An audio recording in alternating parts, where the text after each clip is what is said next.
Welcome to Navabhoomi news. KTR అరెస్టుపై పొంగులేటి కీలక comments.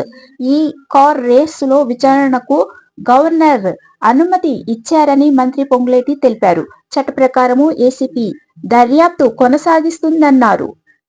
Formula ఈ కార్ రేసుపై విచారణకు గవర్నర్ గ్రీన్ సిగ్నల్ ఇచ్చినట్లు మంత్రి పొంగులేటి శ్రీనివాసరెడ్డి తెలిపారు. న్యాయ నిపుణుల సలహా మేరకు గవర్నర్ అనుమతి ఇచ్చారు. ఫార్ములా ఈ రేసుతో వచ్చిన పెట్టుబడుల లెక్క ఏసీపీ తేల్చనున్నదని పొంగులేటి అన్నారు. ఫార్ములా ఈ రేసు అవకతవకలపై కేబినెట్ చర్చించనున్నదన్నారు. ఈ కేసులో అధికారుల విచారణ ఎదుర్కోవలసిందేనన్నారు. కేటీఆర్ ను విచారించేందుకు అనుమతి ఇప్పటికే లభించిందన్నారు.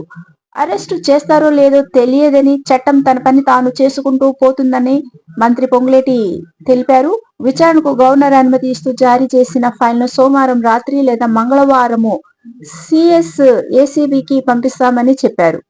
మంత్రి పొంగులేటి శ్రీనివాసరెడ్డి మరోసారి సంచలన వ్యాఖ్యలు చేశారు. అమరావతిలో వరదల వల్ల ఏపీకి పెట్టుబడులు వెళ్లే పరిస్థితి లేదన్నారు. వరదల వల్ల ఏపీలో పెట్టుబడులు పెట్టే వారికి భయం పట్టుకుందన్నారు. చంద్రబాబు రాగానే రియల్ ఎస్టేట్ అమరావతికి పోతుంది అనేది ప్రచారం మాత్రమేనన్నారు.